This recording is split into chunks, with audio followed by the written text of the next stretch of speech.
Imagine a situação. Você estaciona seu veículo, vai trabalhar ou passear e na volta descobre que ele foi roubado. Ou então se envolve em um acidente e o outro carro tem perda total. O que fazer? Muita gente já se adianta e faz um seguro para evitar um prejuízo maior. 55 milhões de veículos circulam pelo país. Dados da SUSEP, Superintendência de Seguros Privados, estimam que 30% deles têm algum tipo de apólice. Mas na prática, quais são as garantias e o que fazer se o atendimento não acontece como deveria? Acompanhe o artigo 5º de hoje. Uma das garantias da nossa Constituição é que o Estado deve promover, na forma da lei, a defesa do consumidor. E para falar sobre seguros de veículos, eu converso com o advogado Israel Mascarenhas, especialista em direito do consumidor, e também com o advogado Marcelos Ferreira, especialista em direito do seguro. Muito obrigada pela presença de vocês aqui. Doutor Marcelos, a legislação que trata do setor de seguros, ela é ampla, ela é eficiente, está atualizada? Alguns críticos entendem que a Superintendência de Seguros Privados regulamenta o mercado de maneira extremamente excessiva. Em alguns momentos, chegando até mesmo a engessar alguns tipos de condição geral de produtos, e isso é uma crítica. Por outro lado, existem os defensores desse tipo de medida, que entendem que para uma melhor compreensão do consumidor e do segurado, é necessário, e para a garantia do consumidor da solvabilidade do mercado, é necessário sim essa regulamentação estabelecida pela SUSEP. E o consumidor, doutor Israel, ele fica tranquilo aí se ele se envolve em um acidente ou tem algum carro roubado, está tudo estabelecido direitinho na lei? A questão não só das garantias legais, é muito importante ver o que está descrito no contrato, o que abarca, qual a modalidade de seguro e em quais casos que ele tem que acionar. Então, é necessário estar bastante atenção. E geralmente o que é oferecido em um seguro? Os seguros básicos, eles abarcam uma possibilidade de sinistros, inclusive de algumas questões de roubo, sinistros e desastres naturais. Porém, existem modalidades mais baratas que nem sempre abarcam tudo isso. Então é interessante, às vezes, o consumidor pesar a região onde ele vive, se tem alguma catástrofe natural, questão de enchente, e se o caro pode não sair, se o barato não pode sair caro depois. Pois é, doutor Marcelo, doutor Israel falou aqui da questão dos desastres naturais, a gente viu que o país passou por uma série de chuvas aí, de enchentes. Isso tem que estar descrito direitinho ali na pólice, determinado, ou basta falar desastres naturais que o consumidor consegue ser ressarcido? Como o doutor Israel mencionou, o consumidor tem que sempre estar muito atento ao contrato. Ele não só atento ao contrato, como também nas condições pré-estabelecidas pela própria Superintendência de Seguros Privados. Hoje, no mercado, o que você percebe é que são coberturas oferecidas por determinadas seguradoras, são todas muito parecidas. O que vai diferenciar um produto de outro são, basicamente, as assistências atreladas àquele contrato. Mas, via de regra, um seguro de automóvel, ele tem cobertura para o casco, ou seja, o veículo. Nisso, então, está abarcado acidentes, roubo, furtos, inundação e enchente. Agora, nesse exemplo que você deu, Flávia, é muito importante a gente diferenciar a atitude do segurado, do motorista. Uma situação é quando ele, por exemplo, estaciona o seu veículo na sua garagem, como nós vimos recentemente em São Paulo, e por uma enxurrada, a garagem do edifício fica completamente inundada. Outra situação é quando ele, por exemplo, numa via pública, trafegando com o seu veículo, se depara com um grande alagamento e simplesmente adentra o alagamento com o veículo. Numa situação como essa, a seguradora pode entender que houve um agravamento de risco e, eventualmente, o consumidor pode ter algum tipo de dificuldade para receber uma indenização. E mudanças recentes nas regras do setor garantem maior flexibilização no tipo de seguros a ser oferecido ao consumidor. Em alguns casos, a escolha pode significar uma redução significativa do preço final no produto. Mas é bom ficar atento ao que você vai contratar para não ter problemas depois. Vamos conferir a reportagem. A insegurança é um dos principais motivos que levam as pessoas a contratar um seguro para o carro. Dados do mapa da criminalidade mostram que no ano passado foram registradas mais de 470 mil ocorrências de roubo e furto de veículos no Brasil. Mas na hora de fechar o contrato, ainda há dúvidas sobre as questões burocráticas e de valores. Para atender um consumidor com necessidades cada vez mais específicas, a SUSEP, Superintendência de Seguros Privados, editou novas regras que flexibilizam as modalidades de contratação e prometem baratear o valor das apólices. Entre as mudanças estão a possibilidade de contratar o seguro por hora, dias, meses, viagens ou qualquer outra forma conveniente a quem contrata. Além disso, é possível fazer um seguro conhecido como liga-desliga, que vai levar em conta a interrupção e o recomeço da cobertura, além da inclusão ou exclusão de riscos. Isso possibilita com que o consumidor ele possa estar escolhendo aquele risco específico a qual ele se preocupa de certa forma. A previsão é que com as mudanças ocorra uma redução de até 10% no valor das apólices. Mas a preocupação deste advogado é que seja apenas uma promessa. Se não houver uma fiscalização muito próxima da SUSEP e dos órgãos de proteção ao consumidor, a tendência é que aconteça como as passagens aéreas, não haja uma redução, mas possa haver até um aumento do valor. Outra mudança prevista é a possibilidade da seguradora oferecer peças seminovas e não originais para os reparos. Mas nem todas podem ser substituídas dessa forma, entre elas freios, cintos e pneus por serem itens de segurança. Doutor Israel, vamos começar aí por essa última informação. Peças usadas, novas, seminovas, como é que vai funcionar isso? O cliente vai ter que saber e autorizar antes? O Código de Defesa do Consumidor, ele garante a ele que quando vai haver esse tipo de reposição, que sejam peças originais ou genuínas, né? Porque presume-se que há uma maior qualidade desse material. As ditas peças usadas ou paralelas, se forem colocadas num caso de sinistro, elas têm que estar previstas no contrato e o consumidor tem que expressamente autorizar essa substituição. Do contrário, a seguradora tem que fazer a substituição pelas peças originais ou genuínas. Sim.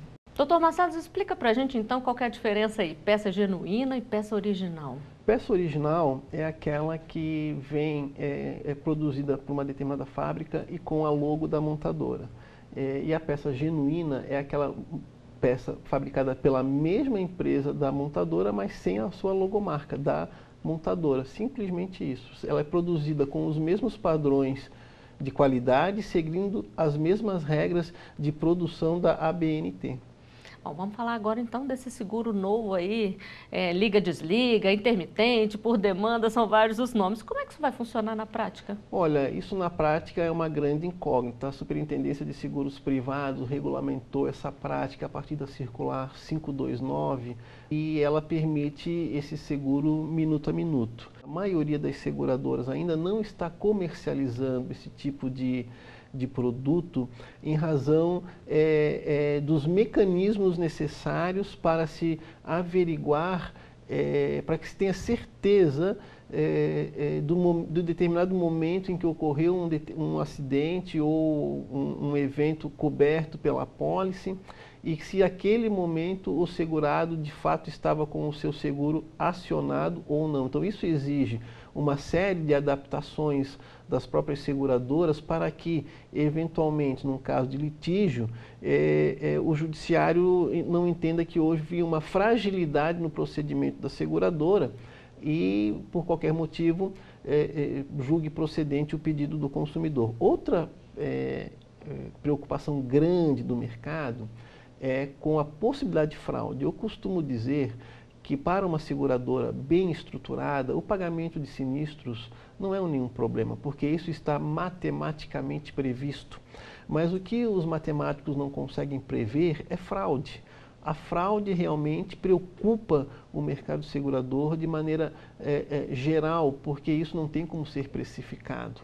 Então, a grande dificuldade que hoje o mercado está vendo para uma disseminação da comercialização desse tipo de seguro é justamente com as fraudes. As seguradoras demonstraram muita preocupação com isso e estão desenvolvendo mecanismos e sistemas que permitam o controle o controle desse tipo de acidente. E quem contrata um seguro espera não precisar dele. Mas em caso de necessidade, como deve ser esse atendimento? A nossa equipe foi às ruas para conferir as dúvidas das pessoas sobre este tema. Vamos à primeira pergunta. O cliente do seguro pode escolher para onde quer levar o seu veículo? Faz diferença se ele escolher uma concessionária ou uma oficina? Doutor Israel, faz diferença? O cliente é que tem essa possibilidade de determinar para onde quer levar? Faz diferença e o cliente ele pode escolher. Agora, o que o cliente tem que já ter conhecimento logo de pronto? Geralmente, nas concessionárias, o valor da mão de obra é muito mais caro e não necessariamente é atrelado à qualidade da prestação do serviço. Então, muitas seguradoras já têm oficinas parceiras em que o cliente pode optar dentre essa rede onde vai realizar o serviço. Agora, caso o consumidor opte por uma oficina da confiança dele, ele tem que fazer primeiro o orçamento e conversar com a seguradora para ver se o seu orçamento vai ser aprovado. Caso haja alguma divergência, há um espaço para negociação, mas se o consumidor realmente fizer muita questão, como há exemplos de consumidores que já têm, às vezes, pessoas de confiança há mais de 20, 30 anos, tem que ver a questão da pólice, o valor que foi autorizado pela seguradora e se ele está disposto a arcar com o valor excedente. E a partir do momento em que o veículo vai para o conserto, o que acontece? Vamos a mais uma pergunta aqui.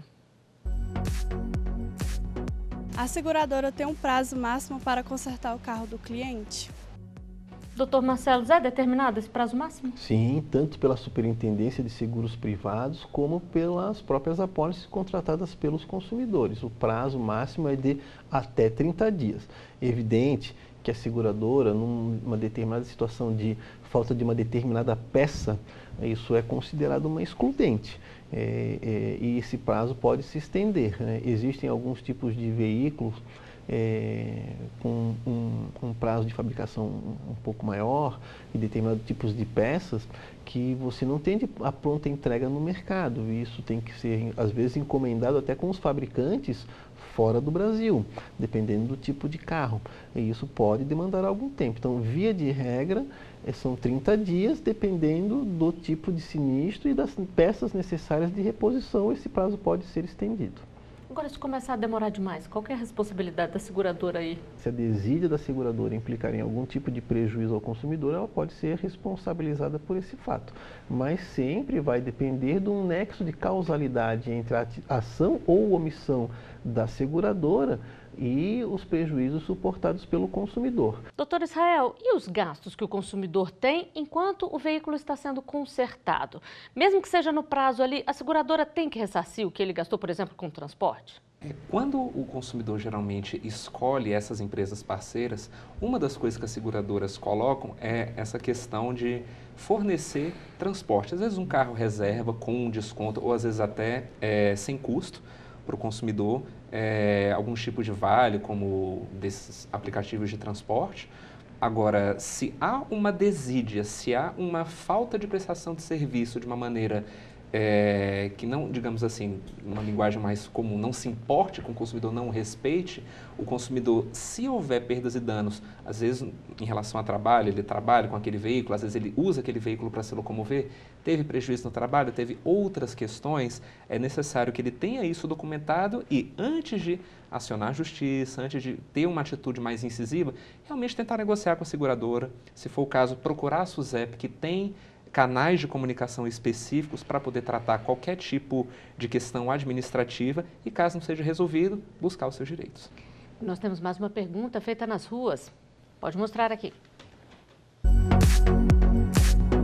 O que pode levar à perda total de um veículo em caso de acidente? Doutor Marcelo, o que pode causar a perda total de um veículo? Basicamente, o montante decorrente do prejuízo. Isso vai estar estabelecido em apólice. Algumas apólices estabelecem 60%, 70%, 80% do valor do veículo como teto para considerar a perda total, mas isso é o montante do prejuízo. E como é que é feita a indenização nesses casos, doutor Israel? Geralmente, há um prazo específico nos contratos para esse tipo de pagamento e tem que ver a questão do valor do veículo também. Então, como o Dr. Marcelo falou, tem que ver a questão do montante do prejuízo, né, e o que abarca aquela apólice, qual o percentual e se há um valor previamente acordado para determinado tipo de veículo, mais novos ou se mais antigos, como que é feito esse cálculo, geralmente o contrato especifica. E o prazo também é especificado na apólice? É especificado na apólice. Mas existe um prazo máximo? Prazo máximo para pagamento varia, mas eu acredito que não ultrapasse 30 dias. Bom, daqui a pouquinho a gente volta a conversar. Agora nós vamos a um rápido intervalo. Já já estaremos de volta com mais Artigo 5º para você.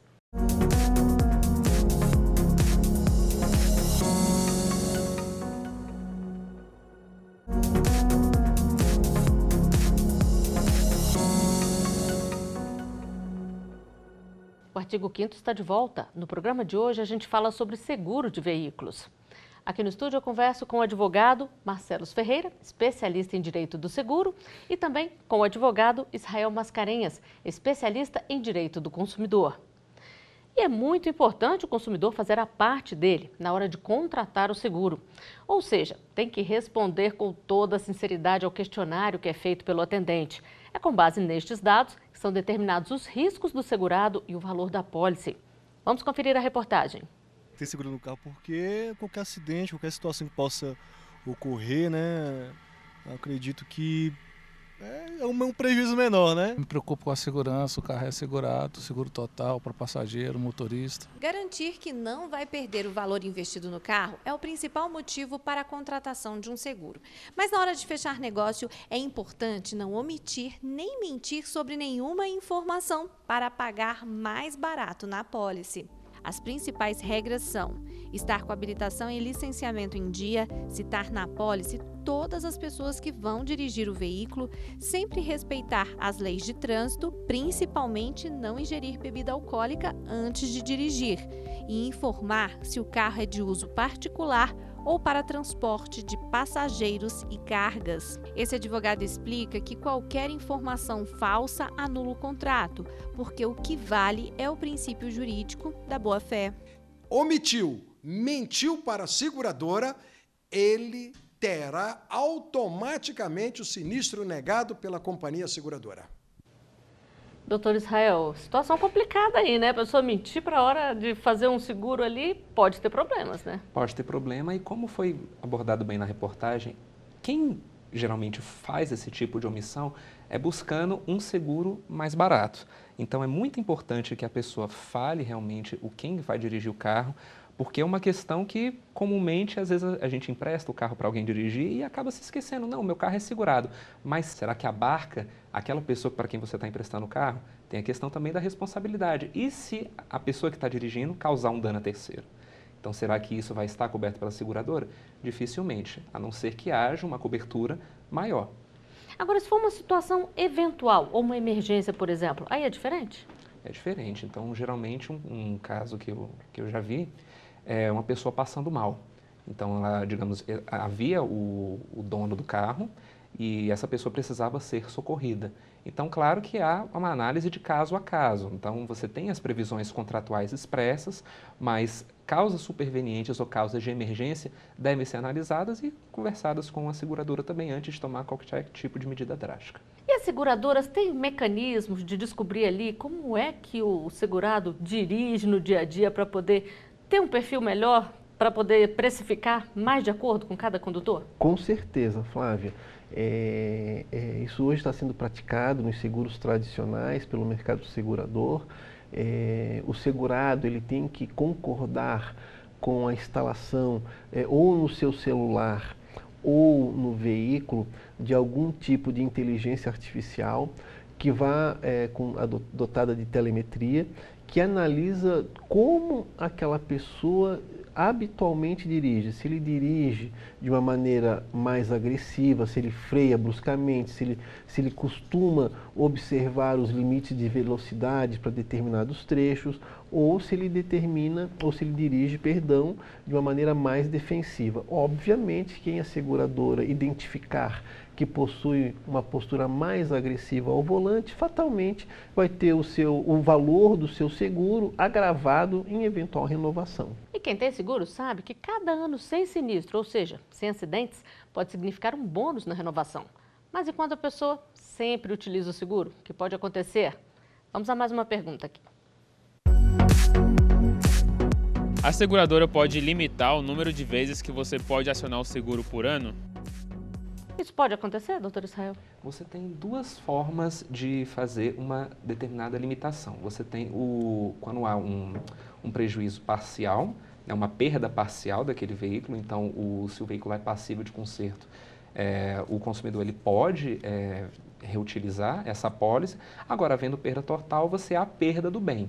Então, aquele bem que está descrito no contrato não mais existe. Se ele vai ser substituído, se isso vai ser indenizado, aí vai de acordo com a escolha do consumidor. Agora, havendo um novo veículo, há necessidade de um novo contrato. Se a perda não for total, ele pode reutilizar quantas vezes for necessário. E a seguradora, ela pode se recusar a fazer ou renovar seguro para quem usa muito, para quem bate muito o carro, provoca muitos acidentes, doutor Marcelo? Pode, pela própria regulamentação da SUSEP, ela pode sim recusar. Aliás, a gente não pode esquecer que um seguro nada mais é do que um contrato entre duas partes. E não podemos esquecer que ninguém é obrigado a contratar ou manter um contrato com qualquer outra pessoa ou empresa. Se a seguradora, no momento da renovação de um determinado seguro, ela entende que aquele motorista ele tem um perfil agressivo, dirige de maneira agressiva, fatalmente ou ela vai se recusar ou ela vai agravar o prêmio, o valor pago pelo contrato de uma maneira tão severa que inviabiliza economicamente a contratação. Ou seja, ela não está recusando, mas está colocando condições quase impeditivas, né? Praticamente. Mas é legal. Com certeza, com certeza. E você, tem seguro do seu veículo? A nossa equipe foi às ruas para saber se o brasileiro costuma ser previdente. Vamos conferir juntos as respostas. Pode rodar. Super importante, eu uso muito carro e o seguro me ajuda a prevenir acidentes e principalmente acidentes contra terceiros. Por colisões, que às vezes o prejuízo fica muito caro, você aciona um seguro para terceiros. Agora, no tempo de chuva, pode cair alguma árvore em cima do carro, algo do tipo. Enfim, muitas coisas. O cara pode te roubar, pode bater o seu carro, você pode atropelar outro carro, alguém. Então, o seguro está ali para cobrir todos esses danos, né, essas despesas. Importante, porque se a gente for tirar o dinheiro do nosso bolso, né, fica muito caro. Então, assim, o seguro ele vai cobrir tanto assim para o nosso veículo também em questões de acidente. O seguro é importante porque preserva um patrimônio seu, né? Agora, tem que saber escolher o tipo de seguro, né? E são vários aí. Doutor Marcelo, é importante mesmo, como disse o entrevistado, ver qual é o tipo de seguro, qual que cabe mais no seu perfil e também a seguradora para evitar problemas? Com toda certeza. O segurado, ele tem que conhecer a empresa que ele está contratando. E isso ele pode fazer através de rede social, ele pode procurar referência em sites de reclamação, hoje eles estão amplamente divulgados na internet, e basta que hoje você procure nas ferramentas de busca da internet determinadas seguradoras e você vai localizar todo o histórico dela de reclamações de clientes na internet, na rede social.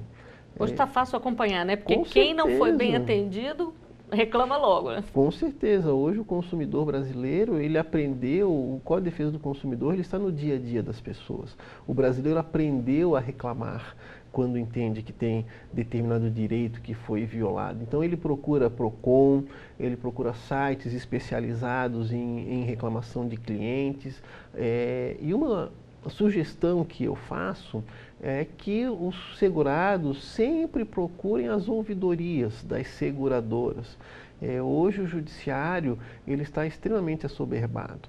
Pode ser um processo muito demorado, dependendo do tipo de procedimento. Então, o que, como advogado, eu sugiro é que o consumidor, na medida do possível, procure um determinado litígio, uma solução extrajudicial, ou através das ouvidorias, através dos PROCONs, ou mesmo de sites de reclamação, que hoje o próprio governo tem um site oficial que é Consumidor.gov.br, vinculado à Senacom, a Secretaria Nacional de Defesa do Consumidor, que tem índices extremamente altos de resolução de litígio. Os PROCONs da mesma maneira. Então eu penso que o consumidor tem à sua disposição instrumentos de resolução de litígios independente do judiciário. O judiciário tem que ser realmente a última instância. E essa é uma área que costuma dar muito problema aí, doutor Israel, a disputa entre segurador e segurado? Geralmente dá problema quando o consumidor não conhece os seus direitos, basicamente. Então, o consumidor é uma coisa que eu sempre falo também como advogado. Não basta só um produto bom. Você tem que ver as entrelinhas, você tem que ler aquele documento, por mais cansativo que aquilo possa parecer, porque às vezes o consumidor acredita estar sendo segurado de uma forma e depois acaba acionando a justiça indevidamente, fazendo reclamações que não são pertinentes àquela empresa que prestou de fato o serviço e ele acaba não tendo essa questão segurada. Então, o mais importante é informação e a leitura do contrato e conhecer esses canais de comunicação. O Dr. Marcelo falou muito bem desse canal oficial do governo. E também tem a própria SUSEP, né, como uma questão regulamentadora dessa parte de seguro. O consumidor, caso sinta necessidade, pode fazer uma reclamação lá também. Tem que ler a pólice, né? Tem que ler. Agora, no geral, o consumidor, ele é previdente, ele segura ali bem o seu veículo ou ele arrisca? O brasileiro, no geral, ele tem mudado essa mentalidade sobre seguros.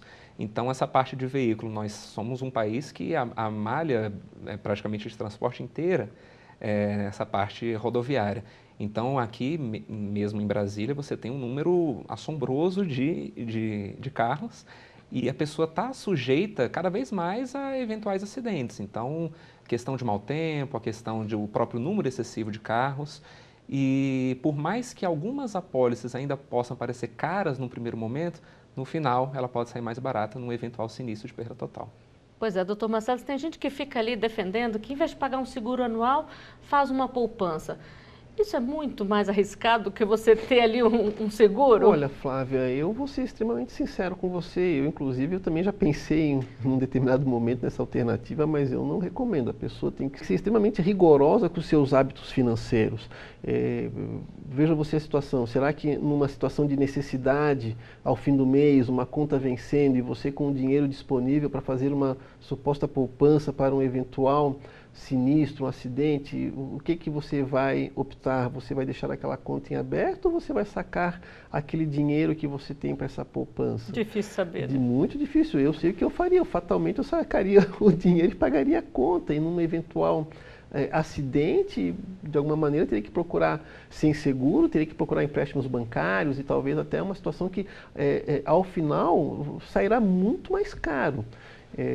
E outra coisa que o consumidor não pode se esquecer é o montante que ele teria que poupar, provavelmente um montante muito maior do que o que ele vai dispor com o pagamento do prêmio.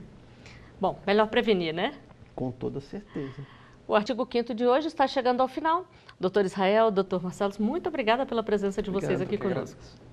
Eu agradeço também a sua companhia. Se quiser sugerir um tema, é só enviar para o e-mail que aparece na tela. Você também pode rever os nossos programas no site da TV Justiça ou acompanhar o nosso canal no YouTube. Até o próximo artigo 5º. Tchau!